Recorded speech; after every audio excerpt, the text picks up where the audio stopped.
사순절 34째 날입니다. 여러분 모두를 예수 그리스도의 이름으로 축복합니다. Day 34 남아있는 자들이라는 제목을 가지고 열왕기하 19장 30절의 말씀으로 시작합니다. 피하고 남은 자는 다시 아래로 뿌리를 내리고 위로 열매를 맺을지라. 아멘.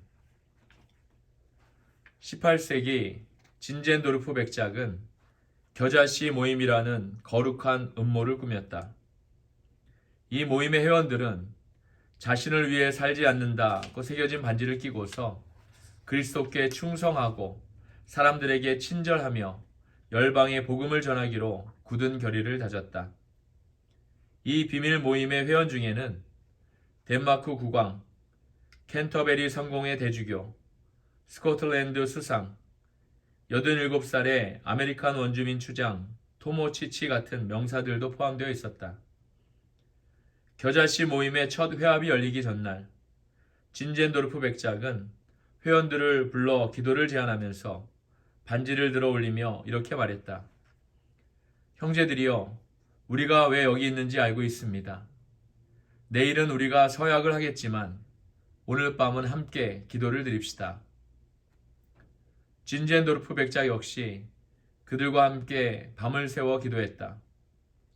다음날 아침 모임에 참석한 전 회원들은 자신의 모든 재능, 모든 재산, 모든 영향력을 사용해서 이교도들의 개종에 힘을 쏟겠다고 서약했다. 진젠도르프 백작은 그들의 머리에 일일이 안수하며 각자를 위해 기도해 주었다.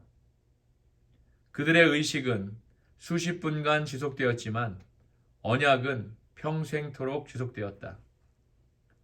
그날의 사건은 1727년 헤르누트에서 모라비안 오순절의 역사로 이어졌고 그해 8월 27일에는 남아있던 22명의 형제들과 24명의 자매들이 24시간 릴레이 기도를 시작했다.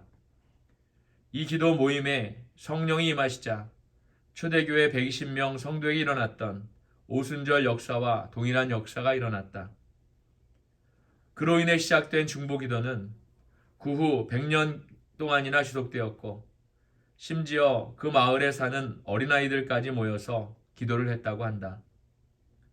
결국 이 기도들은 전 세계를 뒤흔들어 놓아 교회 역사상 유례 없는 선교사 파송 운동이 시작되어 수많은 성도가 선교의 사명을 받아 선교지로 떠났으며 어떤 이들은 선교지에 가기 위해 스스로 노예로 팔리는 일까지 서슴지 않았다.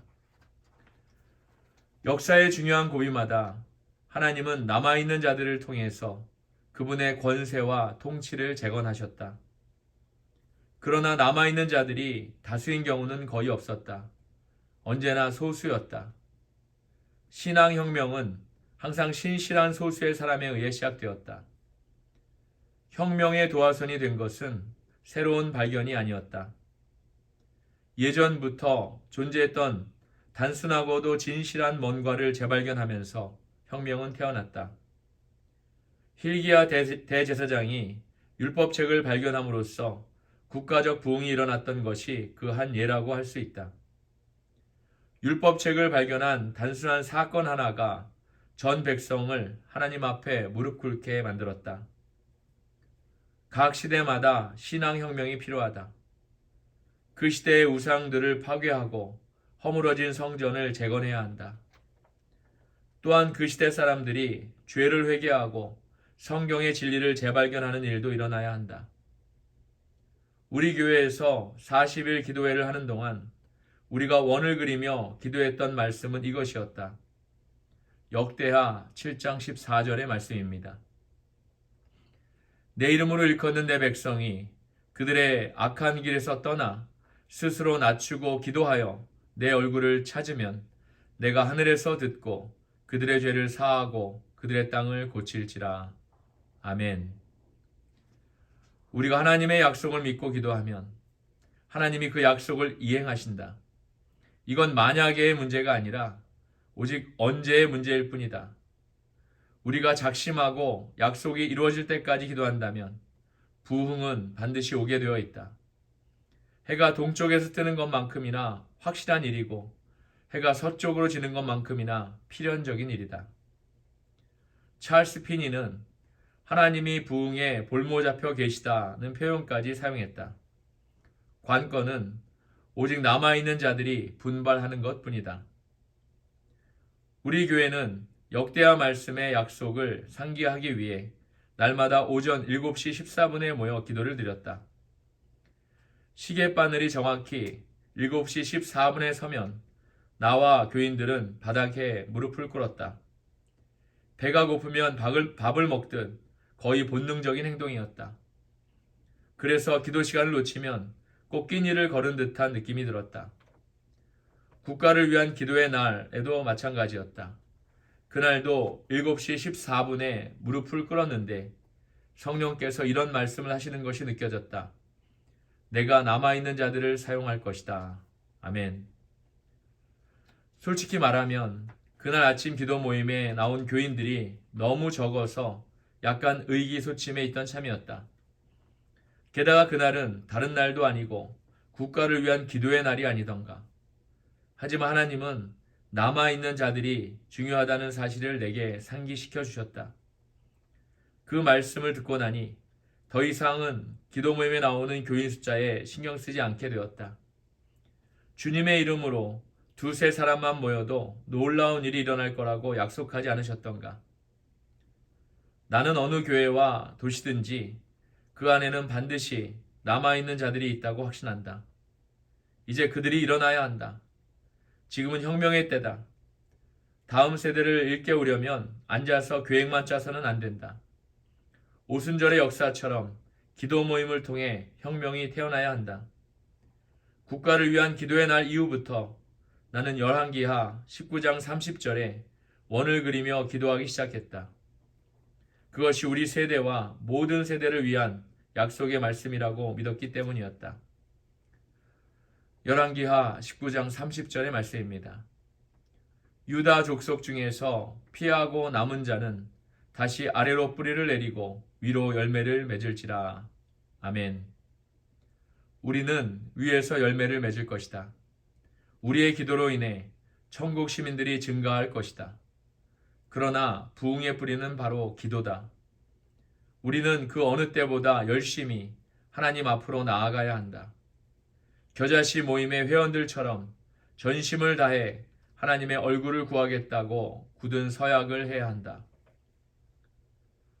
1950년대에 아르헨티나는 영적 황무지였다. 아르헨티나에서 40년 동안 선교했던 에드워드 밀러 박사에 따르면 그 당시 성령 충만한 성도가 전 국가를 통틀어 600명밖에 되지 않았다고 한다.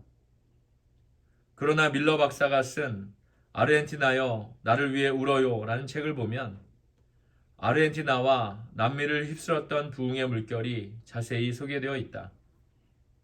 그 시발점이 된 것은 아르헨티나 성경학교 학생들 50명의 국가를 위한 기도였다.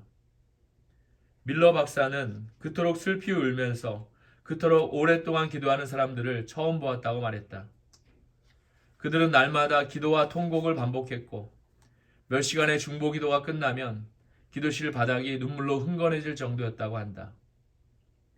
그렇게 릴레이 중보 기도가 이어진 지 50일째가 되던 날 누군가의 입에서 예언적 말씀이 선포되었다. 더 이상 울지 말아라. 유다의 사자는 아르헨티나의 권세자를 제압했다. 할렐루야. 그로부터 18개월이 지나 한 축구장에서 부흥 집회가 열렸을 때 수많은 아르헨티나 사람들이 집회장으로 몰려들었다. 18만 명을 수용하는 국내 최대의 경기장이 빈자리를 찾기 힘들 정도였다.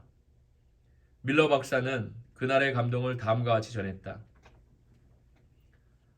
하나님이 사탄의 권세와 지배를 파하기 충분한 수의 사람들을 한자리에 모이게 할 수 있다면 하나님의 백성들이 올바른 방법으로 사탄의 통치를 거부한다면 겸허함과 회개와 중보기도를 통해 하나님은 그 지역 마귀들의 본거지 앞에 퇴거 명령서를 부착하실 것이다. 그리고 하나님이 그렇게 하실 때 빛과 영광이 나타날 것이다. 하나님의 역사가 언제, 어떻게, 어디에서 시작될지는 아무도 알지 못한다. 다만 우리가 무릎을 꿇고 기도할 때 하나님은 우리를 위해 반드시 그분의 전능한 오른팔을 뻗어주신다. 우리가 기도의 기반을 내리면 하나님은 그 위에 아주 굉장한 것을 쌓아 올리신다.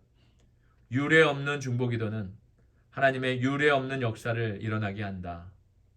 아멘. 오늘의 기도 전략입니다. 기도 모임이 가장 중요한 모임이 될 때 부흥이 코앞으로 다가온다. 아멘.